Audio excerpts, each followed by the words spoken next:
बिस्मिल्लाहिर्रहमानिर्रहीम। इय्याका नअबुदु व इय्याका नस्तईन। अल्लाहुम्मा इन्नी अला ज़िक्रिका व शुक्रिका व हुस्नि इबादतिक। आमीन। सदक़ल्लाहुल अज़ीम। अस्सलाम वालेकुम। MTL टीवी के साथ मैं हूं मोहम्मद तस्लीम लगा। आज हम गुफ्तगू करेंगे दुनिया में जो कुछ हो रहा है, खुसूसन पाकिस्तान के हवाले से। दुनिया में खुसूसन पाकिस्तान के हवाले से, और दुनिया में भी हम देखेंगे अमेरिका में क्या हो।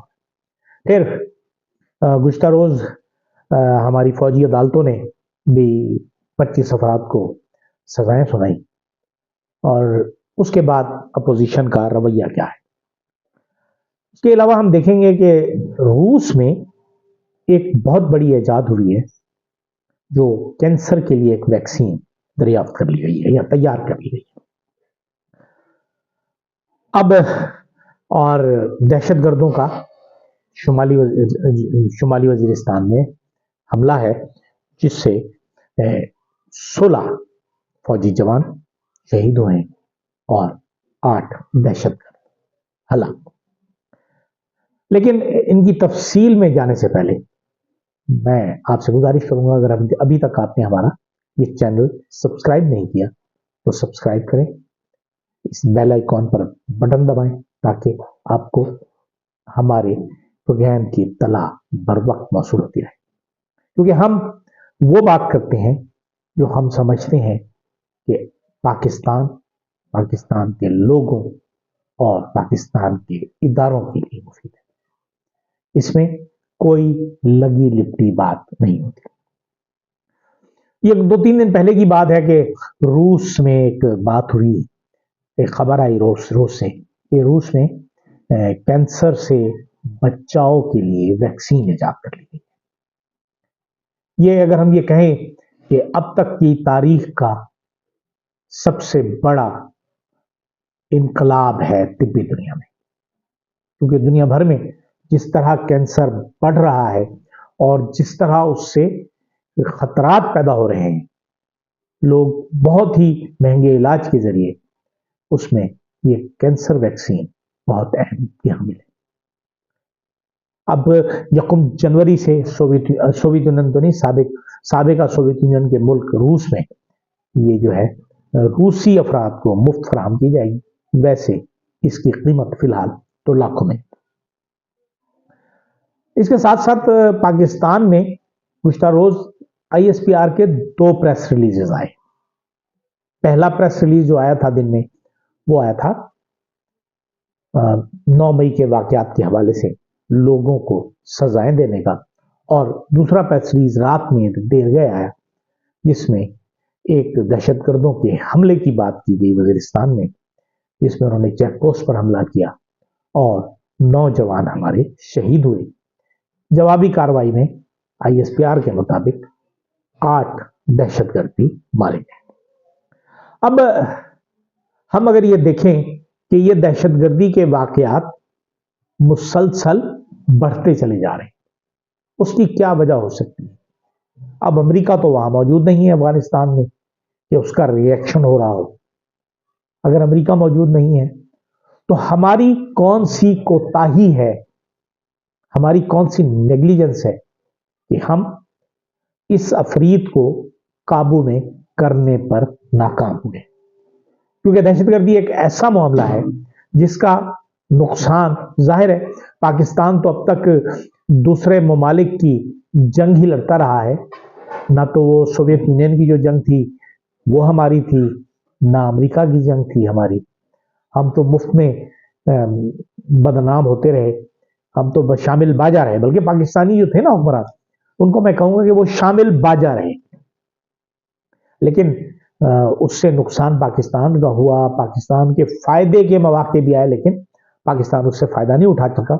और इस वक्त चूंकि रूस भी पाकिस्तान के फेवर में है, चीन भी पाकिस्तान के फेवर में है, लेकिन अमेरिका जो उसका अमल होता है हाथी के दांतों का सा, कि दिखाने की और खाने की और हमारे हुक्मरान भेड़ चाल में चले जा रहे हैं अमेरिका के पीछे। ठीक है, ये मुल्क कभी अपने पांव पर खड़ा हो गया, अगर कोई गैरतमंद हुक्मरान आ गया हमारा, तो शायद ہم اپنے پاؤں پر کھڑے ہو جائیں، ورنہ جس طرح کی قیادت ہماری موجود ہے اس میں سوال ہی پیدا نہیں ہوتا۔ دوسرا، جو گزشتہ روز فوجی عدالتوں نے سزائیں سنائی، 25 افراد کو سزائیں سنائی، 2 سال سے لے کر 10 سال تک۔ فوجی عدالتوں کا تو کل بھی میں نے ہلکا سا جو گفتگو کی تھی، کیا یہ جائز ہے؟ کیا یہ قانونی ہے؟ کیا یہ آئینی ہے؟ جو ہمارے بڑے جو قانون دان حضرات ہیں وہ ان سزاؤں کو غیر قانونی اور غیر آئینی قرار دے رہے ہیں۔ یقیناً ایک سویلین کا ایک فوجی قانون کے تحت ٹرائل کیا جانا اور سزائیں سنائے جانا، اور ان کو ایک چیز جو سب سے اہم ہوتی ہے کہ ملزم کو دفاع کا بھرپور موقع ملنا چاہیے، مکمل موقع ملنا چاہیے، جو ہمارے یہاں لوگوں کو نہیں مل سکا۔ اب جب یہ یہاں سے نکل کر ہائی کورٹس وغیرہ میں آئیں گے، حالانکہ تمام ہائی کورٹس جو ہیں وہ کمپرومائز ہو چکی ہیں، تو سپریم کورٹ ہی غلام ہو گئی ہے، کمپرومائز کیا ہو چکی ہیں، غلام ہو چکی ہیں۔ تو ایسی صورتحال میں یہ لوگ جو ہیں یہ کہاں جائیں گے؟ یہ جب یہاں آئیں گے تو امید ہے اللہ سے کہ حق کا بول بالا ہوگا اور انہیں انصاف ملے گا۔ ورنہ ایک فوجی میجر، کرنل یا بریگیڈیئر جس نے ساری زندگی ٹریننگ حاصل کی ہے، تعلیم حاصل کی ہے، تجربہ اس کا ہے لڑنے جھگڑنے کے لیے، مارنے کے لیے، مرنے کے لیے پلان کرتا ہے، اسے قانون کی باریکیوں کا کیا پتہ؟ لیکن پھر بھی سزائیں سنا دی گئیں، لوگوں کو مجرم بنا دیا گیا۔ یہ پاکستان کے حق میں بہتر نہیں تھا، پاکستان کے عوام کے حق میں بہتر نہیں ہے، اور سب سے بڑھ کر پاکستان کی مسلح افواج کے حق میں بہتر نہیں ہے میرے نزدیک۔ تو میں ذاتی طور پر نہیں سمجھتا کہ اس طرح اتنی اجلت میں اچانک سے یہ جو پریشر ڈالنے کی کوشش کی جا رہی ہے، یقیناً سمجھ میں آ رہا ہے کہ یہ پریشر ڈالنے کی کوشش کی جا رہی ہے عمران خان پر، پاکستان تحریک انصاف پر، کہ 20 جنوری سے پہلے کچھ کر لیا جائے، لیکن اس سے بچاؤ ممکن نہیں ہے، کسی صورت میں ممکن نہیں۔ دنیا اتنی تیز ہو گئی ہے کہ ہمارے یہاں سب کچھ آپ بند کر لیں، ایکس بند کر دیں، یوٹیوب بند کر دیں، ٹویٹر بند کر دیں، انسٹاگرام بند کر دیں، جو کچھ مرضی بند کر دیں، لیکن آپ انفارمیشن کو باہر پہنچانے سے نہیں روک سکتے۔ پاکستان تحریک انصاف کی چونکہ کمپرومائز ہو چکی ہے 50% سے زیادہ جو لیڈرشپ ہے، اور وہ چاہتی ہے کہ جیسے عمران خان کا جو ٹویٹر ہینڈل ہے، ٹویٹر پاکستان سے ہینڈل کیا جائے، ایکس جو ہے پاکستان سے ہینڈل کیا جائے، تاکہ اسے کنٹرول کیا جا سکے۔ یہاں بڑے بڑے ادارے جو ہیں وہ کام نہیں کر سکے، بڑے بڑے لیڈر کچھ نہیں کر سکے۔ تو بہرحال ایک آواز، خواہ وہ جانبداری کیوں نہ ہو، دوسری طرف آنی چاہیے تاکہ اس سے لوگوں کو پتہ چلے۔ اور اسی وجہ سے جو عمران خان کا ٹویٹر ہینڈل ہے، ٹویٹر سے یا ایکس ہے، اس سے یہ پیغام آیا جس میں ان سزاؤں کی مذمت کی گئی، غیر قانونی غیر آئینی قرار دیا گیا، اور سب سے اہم یہ مطالبہ کیا گیا کہ 9 مئی اور 26 نومبر ان کے جو واقعات ہیں اس کی جوڈیشل انکوائری کروائی۔ جوڈیشل انکوائری ہو جاتی تو بہت سیدھا سا کام تھا، لیکن یہاں ظاہر ہے حق سامنے نہ آئے، سچ لوگوں کے علم میں نہ آئے، اور ہم تو صادق اور امین بھی نہیں رہے نا کوئی، ہم ہر چیز اپنے مطلب کی کرنے کے عادی ہو گئے۔ بہرحال دیکھیں اب کیا ہوتا ہے آگے چل کر، لیکن آج 22 تاریخ ہو گئی اور صرف 29 دن باقی ہیں ڈونلڈ ٹرمپ کی حلف برداری میں، اس کی حکومت بننے میں، اور پھر اس کے بعد جو کچھ ہوگا اس کا اندازہ ہم ابھی سے کر رہے ہیں۔ نظر آ رہی ہے اجلت، جلد بازی، ہپڑ دپڑ، یہ تمام چیزیں ہمارے یہاں نظر آ رہی ہیں، لیکن ہم اس سے کچھ سبق حاصل نہیں کرنا چاہتے۔ ہم اگر سبق حاصل کر لیتے تو کوئی بہتری ہو جاتی، لیکن زمین جنبد نہ جنبد گل محمد۔ دوسری طرف اگر ہم دیکھیں کہ سیاسی جو انتشار ہے، سیاسی کشیدگی ہے، وہ بڑھ رہی ہے۔ ایک طرف पाकिस्तान तहरीक इंसाफ ने अपनी मुज़ाकराती टीम का ऐलान किया और कल के जो ट्विटर था, एक्स था इमरान खान का, उसमें उन्होंने आज की डेडलाइन, कल की डेडलाइन दी हुई थी कि उसके बाद वो फिर सिविल नाफरमानी की तरफ जाएंगे। तो फिर मरता क्या ना करता के मिसाल हुकूमत ने रात को अपनी जो हुकूमती इत्तेहाद की मुज़ाकराती कमेटी है उसकी तश्कील कर दी और उसका ऐलान कर दिया नामों का, जिसमें इसहाक डार हैं, राना सनाउल्लाह हैं, सेनेटर इरफान सिद्दीकी हैं, राजा परवेज अशरफ हैं, सैयद नवीद कमर हैं, डॉक्टर खालिद मकबूल सिद्दीकी हैं, अब्दुल अलीम खान है और चौधरी सालिक हुसैन है।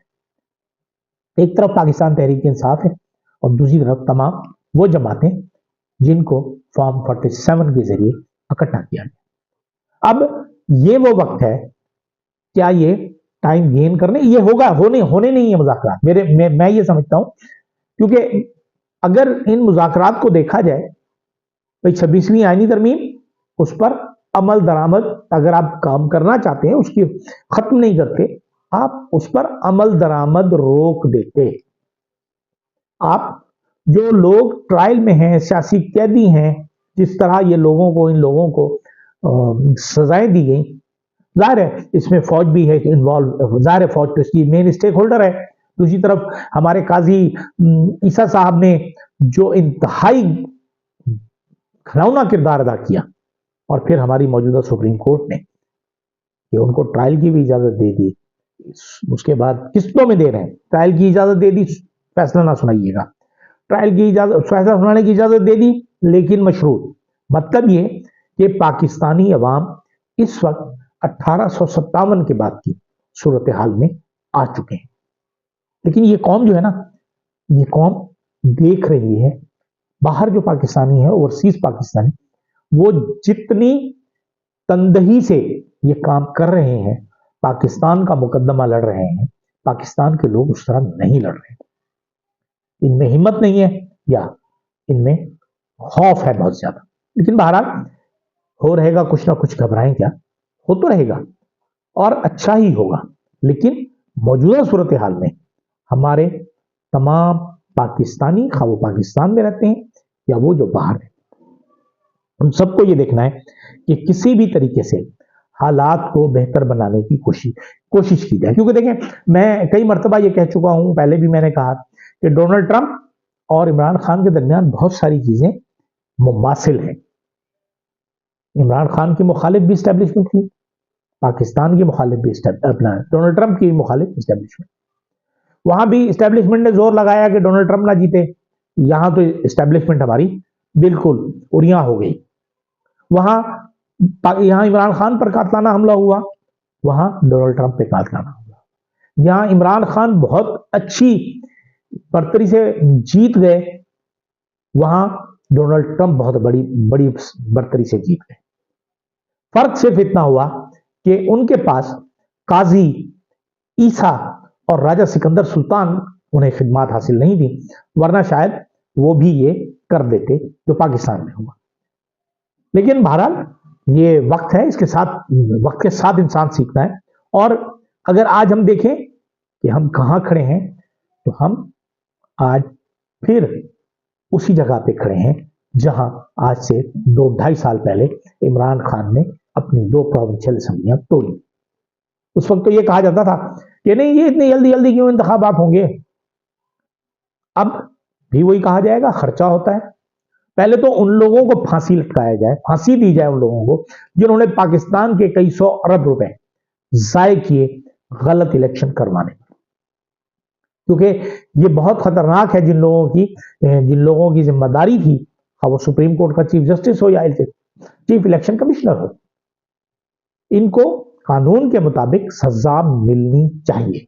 और उसके बाद अगर ये गुफ्तगू शुरू होती, क्योंकि हुकूमत तो कभी नहीं चाहेगी गुफ्तगू शुरू, क्योंकि वो जानते हैं कि वो कितने पानी में है, उनके पांव तले से जमीन निकल जाएगी। क्योंकि जो कुछ भी गेन होगा, पाकिस्तान तहरीक इंसाफ गेन करेगी, उतना पाकिस्तान मुस्लिम लीग नून खसारे में जाएगी, उसकी जेब से निकाल कर इन्हें दिया जाएगा, वो सीटें उन्हें मिलेंगी अगर। تو اس وقت صورت حال یہ ہے کہ جو اس وقت قانون تھا اس قانون کے مطابق کیسز جانے چاہیے الیکشن ٹریبونل میں، اور یہ جو آپ نے اپنی مرضی کے مرغے بٹھائے ہوئے ہیں ججز کی صورت میں کہ ان کو چھٹی دیں، اور جو ایک طریقہ کار تھا اس کے مطابق الیکشن ٹریبونلز اپنا کام کریں اور کوشش کریں کہ ملک ایک صحیح ٹریک پر آئے.